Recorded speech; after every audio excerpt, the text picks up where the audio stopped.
आज आपण बनवणार आहोत बिना पाकाचे खुसखुशीत अशी गुळपापडी। गुळपापडी ही गव्हाच्या पिठापासून केली जाते, अतिशय मऊसूद होते आणि तोंडात टाकताच विरघळते। थंडीच्या दिवसांमध्ये ऊर्जा देणारे पदार्थ खातोच, त्यामध्ये बाजरी, डिंक, गुळ त्यातलाच हा एक पदार्थ म्हणजेच गुळपापडी। थंडीच्या दिवसांमध्ये आवर्जून ही गुळपापडी केली जाते। तर काही छोट्या टिप्स सांगितलेल्या आहेत, तर हा व्हिडिओ शेवटपर्यंत बघा। नमस्कार, मी अमृता, तुमचं स्वागत आहे अन्नपूर्णा अमृता यूट्यूब चॅनलमध्ये।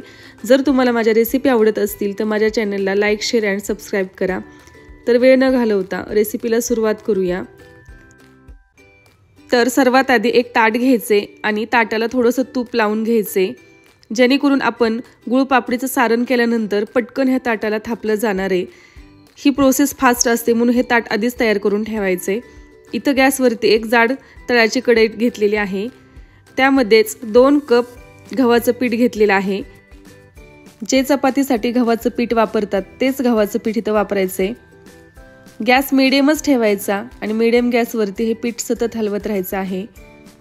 जोपर्यंत ह्या पिठाचा खरपूस आणि खमंग वास येत नाही तोपर्यंत हे पीठ सतत हलवत राहायचं आहे। कच्चं पीठ का आधी भाजायचं तर त्यातला कचवटपणा कमी होतो, म्हणून आधी कच्चं पीठ भाजून घ्यायचं आहे आणि पटकन भाजलं जातं। तर हे पीठ भाजायला मला 5 मिनिटं लागलेले आहेत। त्यामध्येच 1 कप तूप घालायचं आहे। 2 कप गव्हाच्या पिठासाठी 1 कप तूप घालायचे। पीठ गरम असल्यामुळे हे पटकन तूप मेल्ट होतं आणि हे सतत हलवत राहायचे।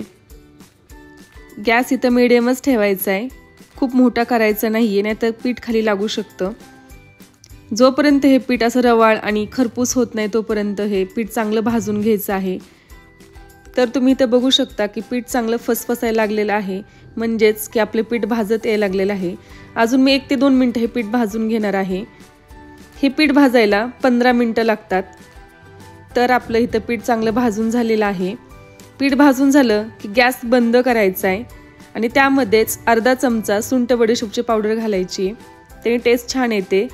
अर्धा चमचा वेलची पावडर आणि इथं मी एका जायफळमधलं अर्धा जायफळ खिसून घातलेलं आहे।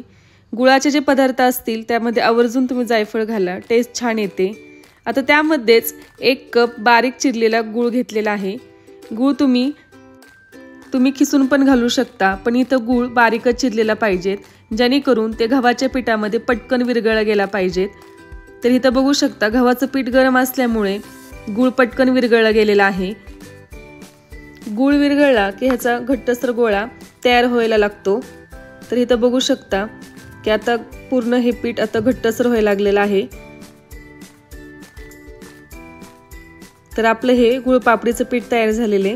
आता जे आपण ताटाला तूप लावून घेतलेलं आहे त्याच्यामध्ये हे सगळं काढून घ्यायचे आणि वाटीच्या साहाय्याने किंवा स्पॅच्युला असेल तर त्याने हे चांगलं दाबून घ्यायचे। ही प्रोसेस फास्ट करायची आहे, कारण की पीठ गरम असतानाच हे पीठ पटकन दाबून घ्यायचे त्या ताटाला, नाहीतर हे कोरडं झालं तर तुम्हाला हे पीठ त्याच्यामध्ये थापता येणार नाहीये। आता हे चांगलं थापून झालं की त्यामध्येच इथं मी खसखस टाकणार आहे। खसखसनी छान टेस्ट पण येते आणि दिसायला पण छान दिसतात वड्या। आता खसखस टाकलं की परत एकदा वाटीच्या साहाय्याने परत हे दाबून घ्यायचे, जेणेकरून आपली खसखस निघणार नाही त्याच्यावरची। तर इथं आपलं हे ताट तयार झालेलं आहे आणि कोमट असतानाच ह्याच्या वड्या करायच्यात, खूप थंड झाल्यावर नाही करायच्या। तर इथं आपलं हे कोमट झालेलं आहे आणि इथं वड्या पाडून घ्यायच्यात। इथं मी चौकोनी शेपमध्ये वड्या काढून घेणार आहे। तुम्हाला हव्या असतील त्या शेपमध्ये तुम्ही करू शकता। तर तुम्ही इथे बघू शकता वड्या कापतानाच ह्याच्या वड्या अशा मोकळ्या सुटसुटीत व्हायला लागलेल्या आहेत, कुठेही हे पीठ चिकट झालेलं नाहीये। अगदी तुमच्या घरातले वयोवृद्ध माणसं खाऊ शकतात, तोंडात टाकताच विरघळतात आणि थंडीच्या दिवसात केला जाणारा हा पदार्थ आहे। तुम्ही नक्की करून बघा। रेसिपी कशी वाटली ही मला कमेंटमध्ये नक्की सांगा। तर आपली ही गव्हाच्या पिठापासून बनवलेली खुसखुशीत अशी गुळपापडी तयार झालेली आहे। धन्यवाद।